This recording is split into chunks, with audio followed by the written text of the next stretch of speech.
Olá, seja bem-vindo ao meu canal, meu nome é Angela Natel e vamos para a leitura da semana. Eu quero ler um texto desse livro aqui, Simone Weil, Contra o Colonialismo, um texto fantástico, é um livrinho pequeno, curto, mas uma bomba. Então eu quero ler um texto para vocês, que é no começo do livro, chamado Um Eu Acuso Anticolonial.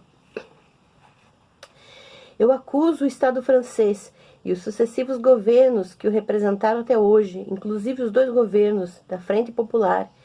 Eu acuso uma grande parte dos colonos e funcionários públicos franceses, todos os que já trataram o árabe com desprezo, que levam o sangue árabe a ser derramado pela polícia, que dirigiram ou dirigem a expropriação progressiva dos agricultores indígenas, aqueles, colonos ou industriais, que tratam seus operários como animais de carga, aqueles funcionários públicos que exigem que paguemos a eles, pelo mesmo trabalho, 1/3 a mais do que é pago a seus colegas árabes.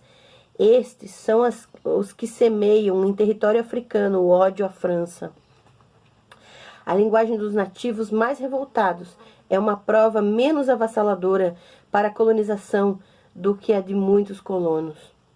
Simone Weil contou muitas vezes que ela tomou consciência do que era a colonização em 1930, lendo uma série de artigos sobre a repressão brutal de uma revolta na Indochina pelas autoridades francesas. A partir daquele momento, ela teve vergonha de seu país. Desde aquele dia, não consigo encontrar um indochinês, um argelino, um marroquino, sem ter vontade de pedir perdão. Mas a dor adquiriu outra dimensão, tornou-se uma dor da contradição, quando as perseguições infligidas às populações colonizadas ou aos trabalhadores vindos das colônias vieram do seu próprio lado, quando ela percebeu que seus camaradas também eram indiferentes a essas práticas. Ela passou a ter vergonha dos democratas, socialistas e da classe operária francesa, das organizações antifascistas, vergonha de nós, e quando digo nós, estou falando de todos que participam de uma organização da Frente Popular. Nós também, franceses de esquerda, continuamos a deixar que pese sobre os nativos das colônias a mesma coerção impiedosa. Se cada um de nós se olhar no espelho, veremos um dos responsáveis. Mais uma vez, em seu percurso político e militante, ela constatava que a contradição entre os ideais emancipatórios e as práticas de dominação, de discriminação, de violência, tirava o sentido dos movimentos, lutas e organizações. Essa constatação a afastava mais uma vez de seus companheiros de luta e da política. Simone Weil era sensível ao fato de que a colonização se repetia na França metropolitana e, sobretudo, nas fábricas em que operários argelinos eram destituídos de todos os direitos e podiam ser mandados para casa de maneira arbitrária, em meio à indiferença dos operários brancos. Mas o que a fez intervir publicamente sobre a questão foi a repressão praticada pela Frente Popular contra a Étoile Nord-Africaine, uma associação de operários argelinos, inicialmente comunista, que exigia desde 1927 a abolição do Código do Indigenato, um conjunto de regras ao lado dos quais os regimes totalitários pareciam, por comparação, quase liberais, e a independência da Argélia. A Étoile tinha apoiado as reivindicações dos operários em greve e feito seus membros participarem da ocupação das fábricas em 1936. Em 1937, a Frente Popular dissolveu a aliança anterior e mandou prender os dirigentes da associação pela reconstituição da Liga Dissoluta, apesar da Étoile não ter, como salienta Simone Weil, o caráter paramilitar das ligas que justificaria a repressão. Foi, na verdade, uma proibição pura e simples de se organizar sob pena de prisão, que foi aplicada contra eles sem nenhuma explicação. Simone Weil constatou, então, a clemência em relação à extrema-direita por parte de uma esquerda que ela prefere pôr entre aspas, que ela opõe à repressão impiedosa que essa esquerda faz contra o movimento anticolonial, para o qual medidas supostamente antifascistas eram aceitas. A acusação dessa esquerda é concluída com um histórico já existente das práticas coloniais dos partidos de esquerda, e especialmente do Partido Socialista. Eu não terminarei dizendo que é escandaloso ver tal política sendo liderada por um governo da Frente Popular. Não. Por que fingir acreditar em uma ficção que sabemos ser apenas isso? O que era insuportável para Simone Weil era pessoas de esquerda que não estivessem mais preocupadas com a escravidão colonial do que com o tratamento dos funcionários públicos. Era que as pessoas que haviam participado das greves, ocupado as fábricas e justificado o uso da força contra a opressão, logo que entendiam que não eram os agitadores, os baderneros que era preciso acusar de provocar confusões, mas os que oprimiam, quando era o norte da África que estava em pauta. Nem esses mesmos homens entendiam mais. Era uma seleção feita entre os oprimidos, entre os mortos.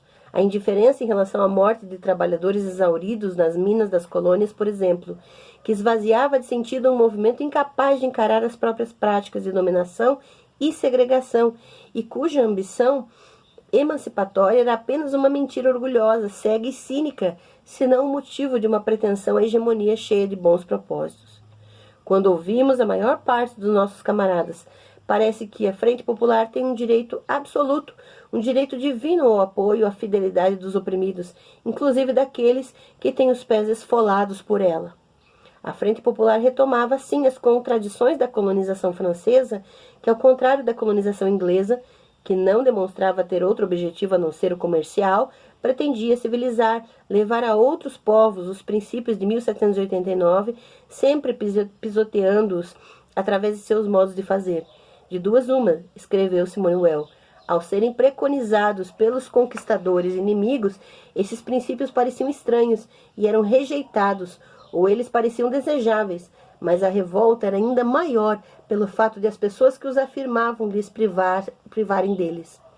Trata-se de uma contradição entre um país que afirma ser o ideal de liberdade e humanidade e a indiferença ou o apoio às injustiças assustadoras impostas às colônias. A posição de Simone Weil é clara e não há recurso para uma de suas conclusões. Quando penso em uma possível guerra, confesso que uma ideia um tanto reconfortante se mistura ao medo e ao horror que tal perspectiva me causa. A de que uma guerra europeia poderia servir de sinal para uma grande revanche dos povos coloniais que venha punir nossa negligência, nossa indiferença e nossa crueldade. Isso deveria bastar para indicar a que ponto Simone Weil não tinha nada que estar na bibliografia fornecida pelo Ministério da Identidade Nacional em 2009 para orientar o sinistro debate de mesmo nome. Deve ter escapado aos promotores do debate a que ponto o Enraizamento foi um dos primeiros livros em que a colonização em geral e o imperialismo francês em particular foram denunciados de maneira mais violenta, assim como o orgulho nacional, o espírito de conquista e o confinamento em uma cultura.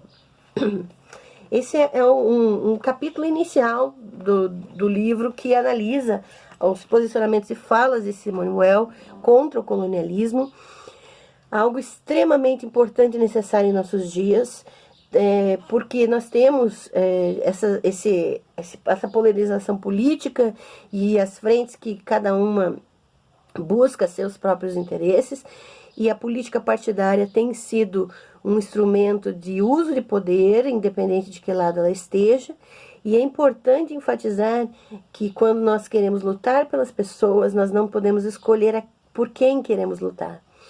E nós estamos vivendo épocas em que os povos indígenas, em que os negros, em que o movimento negro tem sido banalizado, tem sido combatido, em que os povos indígenas e os quilombolas estão sendo destituídos de suas terras, estão sendo mortos, estão sendo dizimados pelas políticas, em que os demais movimentos das chamadas minorias estão sendo atacadas ou utilizadas até mesmo por movimentos de esquerda para suas promoções, para as promoções dos seus partidarismos políticos, ao invés de serem